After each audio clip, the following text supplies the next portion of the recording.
Click कीजिए subscribe button पे और बेल आइकन को प्रेस कीजिए इंफॉर्मेटिव वीडियो सबसे पहले देखने के लिए।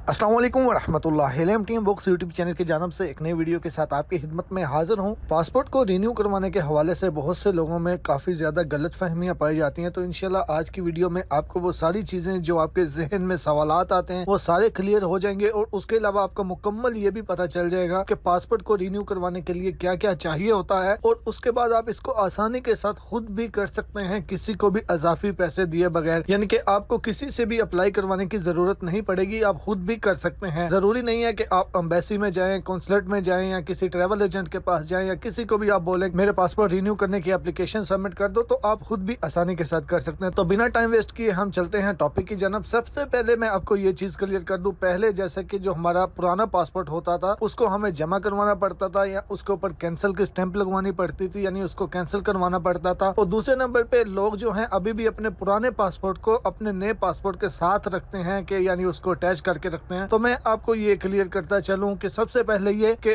जब आप पासपोर्ट को रिन्यू करवाते हैं तो पुराना वाला पासपोर्ट जो है उस पे आप कैंसिल की स्टैंप लगवाएं या ना लगवाएं वो उसकी यानी कि जरूरत ही नहीं है। अब यानी कि अब लगवाने वाली कहानी नहीं है, यानी जो पुराना पासपोर्ट है वो आप अपने पास रखेंगे, उसकी बिल्कुल कैंसिल की कोई भी स्टैंप लगवाने की जरूरत नहीं है। और दूसरे नंबर पे जब आपका नया पासपोर्ट बन के आ जाएगा तो पुराने वाले पासपोर्ट को साथ में अटैच रखने की भी बिल्कुल जरूरत नहीं है, क्योंकि अब सारा सिस्टम ऑनलाइन है तो ऑटोमेटिकली जो है वो ऑनलाइन हो जाता है, तो पुराने को साथ रखने की जरूरत नहीं होती। उसके अलावा पासपोर्ट को रिन्यू करवाने के लिए आपका शनाख्ती कार्ड का वैलिड होना जरूरी है। अगर आपका शनाख्ती कार्ड भी एक्सपायर है, पासपोर्ट भी एक्सपायर है, तो फिर आपको पहले अपना शनाख्ती कार्ड जो है या नाइकअप जो भी है उसको रिन्यू करवाना होगा। यहाँ पे क्लियर करता चलो बात कि अगर आपका पासपोर्ट एक्सपायर है तो आपका CNIC जो है वो रिन्यू हो जाता है, लेकिन अगर आपका पासपोर्ट एक्सपायर है और CNIC भी एक्सपायर है तो पहले कभी भी आपका पासपोर्ट रिन्यू नहीं होगा। यानी कि एक्सपायर्ड शनाख्ती कार्ड के साथ एक्सपायर्ड पासपोर्ट रिन्यू नहीं हो सकता, लेकिन एक्सपायर्ड पासपोर्ट के साथ एक्सपायर्ड CNIC जो है वो रिन्यू हो सकता है।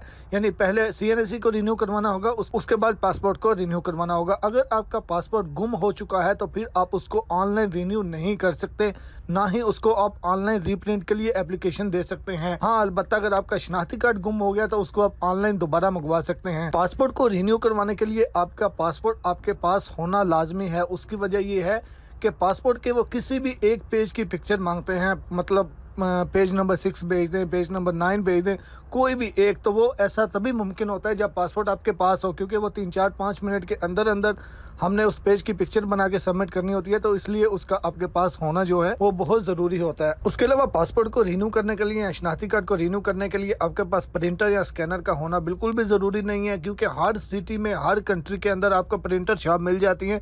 तो जो पेपर आपने प्रिंट करना है या फिर उसको स्कैन करना है तो वो आप जाके शॉप से करवा सकते हैं। बाकी जितने भी डॉक्यूमेंट्स की पिक्चर आपने बनानी होती है, शनाख्ती कार्ड की फ्रंट और बैक साइड की पिक्चर होती है, पासपोर्ट की पिक्चर होती है, आपकी अपनी पिक्चर होती है, ये सारी पिक्चर आप अपने मोबाइल फोन से बना सकते हैं। मोबाइल फोन से जो दीवार वाइट हो, यानी कि कलर वाली दीवार ना हो, सिंपल वाइट हो, यानी कि बैकग्राउंड वाइट होना चाहिए, तो उसके लिए आप वाइट दीवार के सामने खड़े होकर अपनी मोबाइल से पिक्चर बना सकते हैं। बस उसमें एक फिंगरप्रिंट वाला फार्म आता है, उसके लिए आपको लाजमी तौर पर वो फार्म जो है वो प्रिंट करवाना होता है, तो वो आप किसी शॉप से प्रिंट करवा के उसके बाद ब्लैक या ब्लू इंक के साथ उस पर फिंगरप्रिंट लगा के तो वो शॉप से ही आप स्कैन करवा सकते हैं। पासपोर्ट और शनाख्ती कार्ड को रिन्यू करवाने का तरीका नहायत आसान है, आप इसको अपने कंप्यूटर की मदद से कर सकते हैं। यहाँ पे एक चीज़ और क्लियर करता चलूँ कि पासपोर्ट की जो वेबसाइट है वो आप मोबाइल फ़ोन से उसको एक्सेस नहीं कर सकते, यानी कि पासपोर्ट को रिन्यू करवाने के लिए आपके पास लाजमी तौर पर कंप्यूटर का होना ज़रूरी है। शनाख्ती कार्ड को रिन्यू करवाने के लिए या मॉडिफिकेशन करवाने के लिए आप अपने मोबाइल फ़ोन का भी इस्तेमाल कर सकते हैं, उसकी जो वेबसाइट है वो मोबाइल फ़ोन पे भी ओपन हो जाती है। यहाँ पे एक ये भी सवाल आता है कि हम पासपोर्ट कितनी देर पहले रिन्यू करवा सकते हैं और शनाख्ती कार्ड कितनी देर पहले रिन्यू करवा सकते हैं।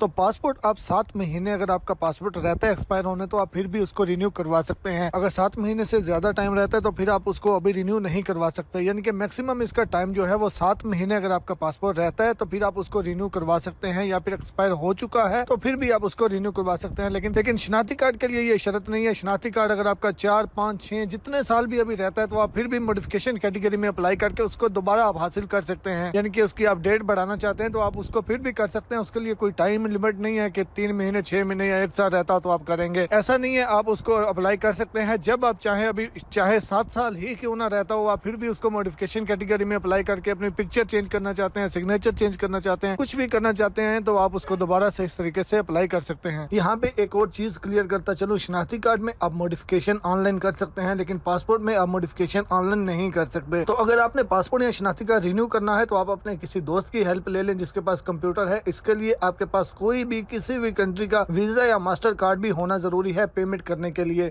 उसकी जो ऑनलाइन फीस होती है वो आपके सामने आपकी एप्लीकेशन की कैटेगरी के हिसाब से, यानी कि कौन से कंट्री में आप डिलीवर करवा रहे हैं, कौन से कंट्री में आप रहते हैं, वहाँ पे डिलीवरी एड्रेस के हिसाब से फीस आती है। उसके अलावा फीस जो है वो इस चीज पे भी डिपेंड करता है कि आप नॉर्मल अप्लाई करें, अर्जेंट अप्लाई करें या मोस्ट अर्जेंट अप्लाई करें, उस हिसाब से जो है वो फीस आती है। तो मैं अभी आपको नहीं बता सकता कि अभी आपकी नॉर्मल की फीस कितनी आएगी या अर्जेंट, क्योंकि वो फीस उस एप्लीकेशन की कैटेगरी के हिसाब से जो है वो डिपेंड करती है। तो इसके लिए आप अपने किसी भी दोस्त की हेल्प ले सकते हैं। सारा प्रोसीजर ऑनलाइन है तो आप ये खुद से अप्लाई करके, तो अगर किसी से आप अप्लाई करवाते हैं उसको जो अगर अजाफी फीस वो थोड़ी बहुत लेता है वो देने से बेहतर है आप इसको खुद अप्लाई करें। अगर आपके पास कंप्यूटर वगैरह नहीं है, अपने किसी दोस्त की हेल्प ले लें। अगर आपके पास कोई भी फैसिलिटी नहीं है, आपका कोई दोस्त भी अवेलेबल नहीं है, तो फिर आपको जो स्क्रीन पे व्हाट्सएप नंबर नजर आ रहा है, आप तो इस नंबर पे राब्ता करके भी रिन्यू करवा सकते हैं। पासपोर्ट कैसे रिन्यू करते हैं, शनाख्ती कार्ड कैसे रिन्यू करते हैं, शनाख्ती कार्ड में मॉडिफिकेशन कैसे करते हैं, वीडियो चैनल में अवेलेबल है। यूट्यूब में सर्च करें CNIC रिन्यू बाय हेला एमटीएम बॉक्स या CNIC मॉडिफिकेशन बाय हेला एमटीएम बॉक्स या पासपोर्ट रिन्यू बाय हेला एमटीएम बॉक्स। तो आप इनमें से कोई भी लिख के सर्च करेंगे आपके सामने वीडियो आ जाएगी। इस वीडियो के डिस्क्रिप्शन में लिंक भी दे रहा हूँ, आप उसको देख के तो रिन्यू के लिए एप्लीकेशन जो है उस वीडियो को फॉलो करते हुए एप्लीकेशन सबमिट कर सकते हैं और मुकम्मल प्रोसीजर भी उस वीडियो में से देख सकते हैं। और उसके अलावा अभी तक आपने वीडियो को लाइक नहीं किया तो प्लीज लाइक वाले बटन पे क्लिक कर दे। मुझे दुआ में याद रखिएगा। कोई भी सवाल है कमेंट्स बॉक्स में जरूर कीजिएगा। अल्लाह हाफ़िज़।